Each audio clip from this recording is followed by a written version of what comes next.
Il est actuellement impossible de parler business et entrepreneuriat en Afrique sans pourtant parler d'Eric Mandala. Sa réussite et sa fortune surprennent énormément des gens, sans parler de son parcours qui changera votre façon de voir la vie. Pour plusieurs, partir du bas de l'échelle et se bâtir un empire jusqu'à habiter la plus haute tour du monde à Dubaï relève de la science-fiction. Mais cela est bel et bien le cas de l'histoire d'Eric Mandala. Le monde le découvre aujourd'hui à la tête d'un grand empire avec plusieurs entreprises à son actif, mais il y a aussi l'envers du décor car l'histoire d'Eric Mandala, c'est aussi l'histoire d'un petit garçon de 9 ans qui se levait à 5 heures du matin, accompagner sa mère pour acheter du pain et le revendre. C'est l'histoire d'un jeune à peine sorti de l'adolescence qui quitte son pays avec pour seul bagage son ambition et sa détermination et revient en créateur d'emplois.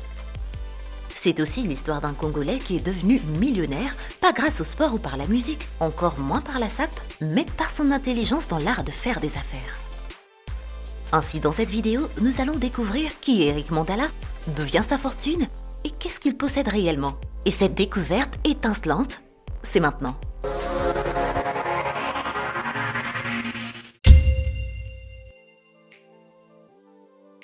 Eric Mandala Kinzenga voit le jour à Kinshasa, capitale de la République démocratique du Congo, le 26 juin 1976. Il est l'avant-cadet d'une famille de 10 enfants. Il fait ses études primaires au collège Saint-Giral et ses études secondaires à l'ITC de Njili, toujours à Kinshasa. Dès ses 9 ans, il commence déjà à apprendre l'art de faire des affaires, car il dit qu'il a grandi dans cet esprit d'entrepreneuriat, hérité de ses parents, particulièrement de sa mère qui l'accompagnait dans des petites affaires de survie familiale. Eric Mandala n'a jamais oublié cette expérience, car c'était une sombre période pour le petit garçon qu'il était, mais aussi une des plus belles formations dans l'art des affaires.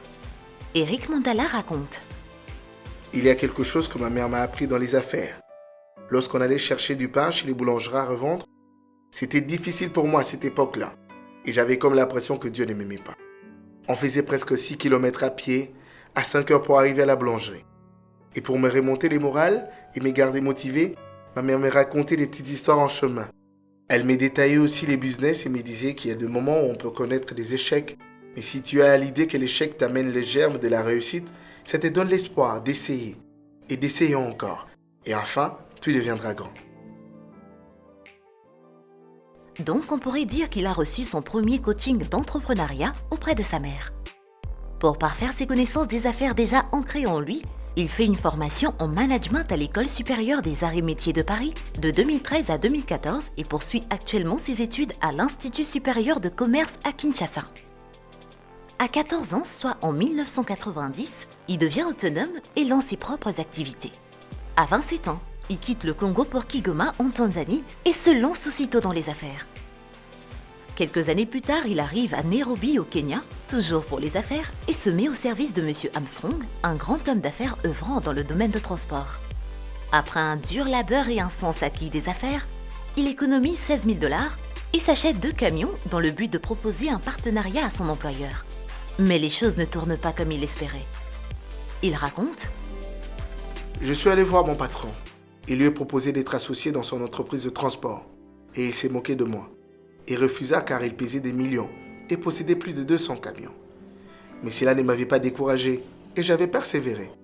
J'avais encore sollicité un autre rendez-vous et je suis tombé pile poil le jour où tous ces camions étaient partis en location. Et mes 2 camions étaient sa dernière chance car il avait des marchandises à acheminer. C'était le début de notre collaboration et de mon ascension dans les affaires. L'homme finit par moissonner ce qu'il a semé. C'est que tu n'as pas cherché, tu ne peux pas le trouver. En 2008, il lance à Nairobi sa première entreprise, Mandala International, spécialisée dans le transport. Le succès de cette entreprise va mettre en confiance d'autres investisseurs qui le conduiront dans le commerce du diamant, une de ses principales activités à ce jour. En 2012, il crée la société Faman, une société concentrée sur le commerce du diamant et de l'or, l'immobilier et l'investissement en RDC, au Kenya et en Afrique du Sud, la production des papiers hygiéniques et des entreprises de transport, puis en 2015, il rebaptise Faman en Obstiné SRL. Pour ceux qui pensaient que la richesse lui était tombée du ciel, vous êtes d'accord avec nous pour dire qu'il est vraiment un des véritables modèles de self-made man à l'africaine et pourquoi pas à la congolaise. Son histoire ne mérite-t-elle pas la mention d'une success story? À vous d'en juger.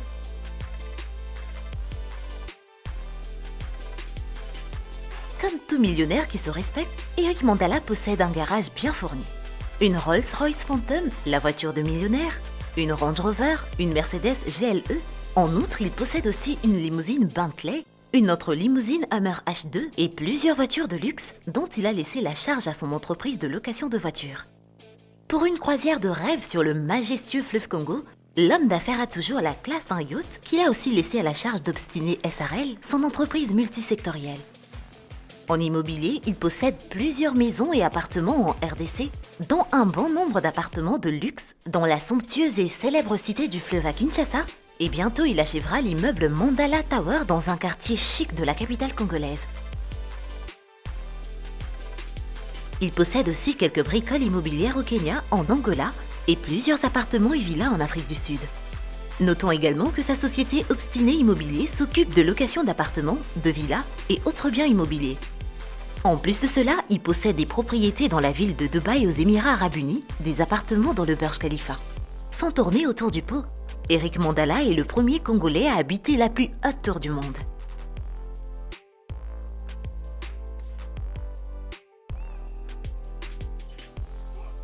Dans l'industrie, l'entrepreneur congolais possède également une entreprise Obstiné SRL spécialisée dans la fabrication et la commercialisation des margarines, savons en poudre et des papiers hygiéniques. Mais ses talents d'entrepreneur ne s'arrêtent pas là.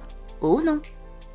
L'intrépide homme d'affaires africain a également investi dans une chaîne de télévision à caractère événementiel avec des équipements de dernière génération dignes d'un studio hollywoodien. Il occupe le poste de président du conseil d'administration de Univers Group Télévision, surnommé par le public la chaîne à l'image 4K. La chaîne de télévision est dirigée par sa sœur, une pro du monde des médias.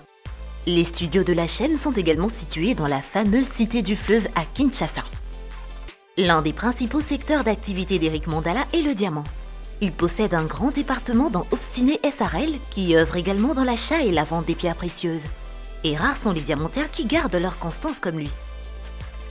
L'insatiable investisseur a aussi investi dans l'agroalimentaire avec une grande ferme où l'on élève plusieurs bovins et il se lance également dans la production de farine et mettra bientôt la main sur le marché congolais et africain de la farine de maïs bio ainsi que d'autres sortes de farines.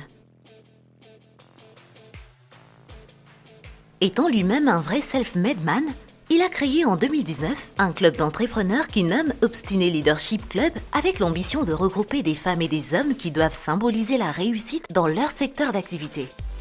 En utilisant ses expériences et ses formations en management avec des experts, il prépare déjà les millionnaires de demain. N'est-ce pas là une preuve de sa grandeur d'âme ? Adulé et chanté plusieurs fois par des musiciens congolais, entouré par des célébrités, des hommes d'État, des superstars comme Mutombo Dikembe et même avec d'autres grands hommes d'affaires comme Ahmed Bellassar, Eric Mandala reste pour autant un humble et fervent chrétien. Ce philanthrope est un humaniste avéré et il ne cesse de multiplier des œuvres caritatives auprès de ses compatriotes. Il est vice-président de la fondation Maria Piron qui vient en aide aux enfants délaissés, aux malades et aux personnes âgées, une initiative de son épouse Maria Piron Mandala, à qui nous consacrerons une vidéo car elle est également une philanthrope comme son époux. Eric Mandala œuvre aussi avec la fondation Sarah Mandala et grâce à lui ils ont doté d'un système de distribution d'eau potable tout un village à Ntsélé. La scène des réjouissances des habitants du village à la vue de l'eau sortant du robinet pour la première fois ne pourrait pas vous laisser indifférent. Avec la récente pandémie de la Covid-19, il s'est retrouvé bloqué à Dubaï avec d'autres Congolais suite à la fermeture de frontières en RDC. Sans arrière-pensée ni ambition politique, mais juste par bonté du cœur, il a pris en charge à ses frais le logement et la restauration de ses compatriotes qui avaient dépassé leur budget de voyage, car la plupart y étaient juste pour 2 semaines.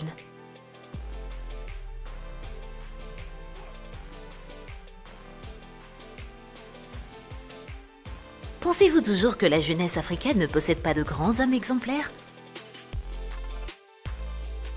Eric Mandala est vraiment la preuve que l'on peut avoir une grande fortune et garder les pieds sur terre.